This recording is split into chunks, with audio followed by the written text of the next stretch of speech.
Merci beaucoup. D'abord, c'est Bassirou Diakhaté. Je me présente à vous en toute humilité en raison du grand honneur que vous venez de conférer à notre commune.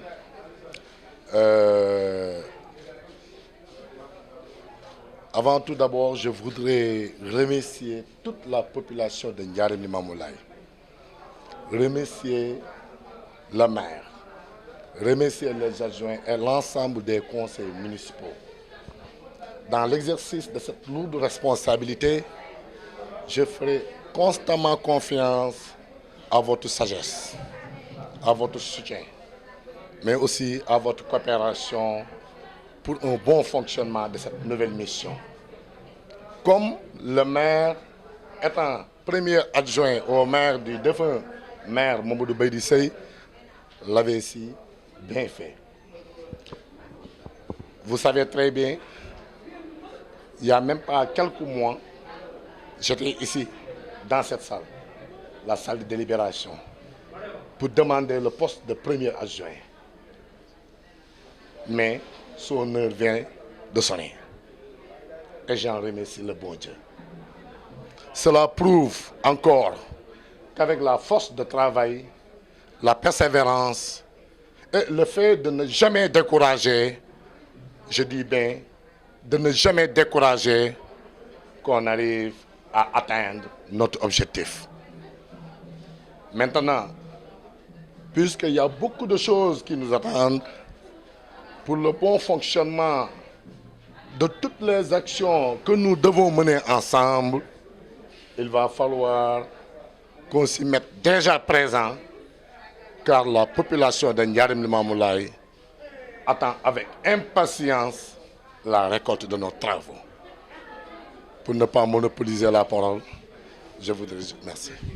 Adjoint au maire, je vais m'engager personnellement à dérouler la politique du maire dans cette commune, voire même dans ce département.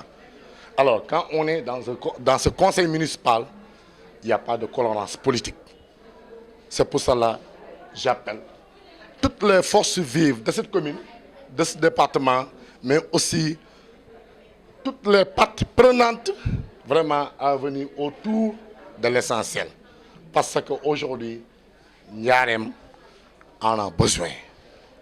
Quelles sont les actions immédiates que le bureau municipal est en train de planifier pour se mettre sur le travail? Pardon? Les actes immédiats. Oui. Bon, ça fait partie du programme du maire. Et je sais très bien que le maire va faire une conférence de presse, appeler tout le monde et dérouler, présenter d'abord le programme qu'il avait présenté pendant les campagnes, mais donner les grands axes. Parce que la population de Ndiarème Limamoulaye sait très bien le programme du maire. D'ailleurs, c'est les raisons pour lesquelles vraiment ils ont choisi le maire. Maintenant, l'étape suivante, c'est le maire qui va la définir. maa ngi leen di sant di leen gërëm maa ngi tudd Bass Diakhaté nekk premier adjoint au maire de la commune de Ndiarème Limamoulaye tey yàlla def na si biir conseil municipal bi ñu génnee képp koo xamante ne yaa ngi nekk si conseil municipal en commençant par le maire ma di ko sant di ko gërëm di gërëm bu baax a baax les adjoints au maire mais aussi di gërëm bépp conseil boo xamante ne yaa ngi nekk si biir salle bi parce que jàpp naa ne buñ gërëmee ñooñu gërëm nañ population Ndiarème Limamoulaye moo tax ma jàpp ne tey fi ñu toll Ndiarème Limamoulaye dafa am yaakaar bu mag bu mu compter si ñun. alors man mii di wax ak yéen xam naa ne responsabilité bi ma yor diis na gann waaye jàpp naa ne si confiance bi may am si ñi nga xam ne mooy samay collègues conseillers et l'ensemble des populations de Ndiarème soutien bi may am si ñoom. ak aussi coopération bi may am si ñoom dinaa jàpp ne mën naa réussir li nga xamante ne moom mooy doxal politique vision wu maire Mor Waré Gueye en tant que premier adjoint au maire de la commune de Ndiarème Limamoulaye comme maire ni mu ko daan defee au temps du défunt maire Mamadou Baydi Seye paix à son âme noonu lañ ko fas yéene defee ba commune bi département bi ñëpp xam ne commune Ndiarème Limamoulaye benn bopp la suudee benn bopp la huilé benn bopp la inséparable ba lépp loo xam ne bokk na ci programme mu maire ñu mën ko doxal comme ni ñu neexee.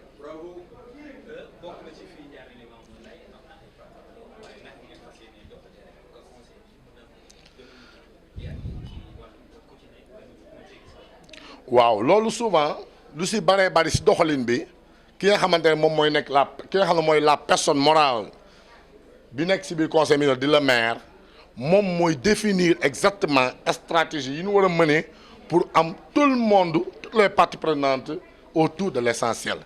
Et je sais très bien que une fois ñu pare ci installation bi maire dina woote am ndaje ak taskat xibaar yi mën leen wax exactement programme bi mu présenté woon askan bi ba askan bi wóolu ko fal ko ci mais dina leen wax fan lay tàmbalee fan lay jaar fan lay def ba réussir am implication wu askan bi yépp. D'ailleurs ça loolu moom la acte 3 de la décentralisation exigé à toutes les collectivités locales. Moom mooy say objectif en tant que premier adjoint du maire. samay objectif sur le plan politique lenn rek la accompagner le maire Mor Wala Gueye lépp loo xam ne jàpp naa ne bokk na ci ab bëgg-bëggam bokk na ci ab vision fii ci biir commune bi ma jiitu ko ci di ko ci doxal comme ni mu ko bëggee lenn loo xamante ne mën naa ko def lu dëppoo te bëgg-bëggam yàlla bu ma xam loolu ndax gis naa taxaw bi gis naa yéene bi mu ci am askan bi gis naa tamit yaakaar bi mu am ci man mi nga xam moom la conseil municipal tànn toftal ma ci ginnaawam.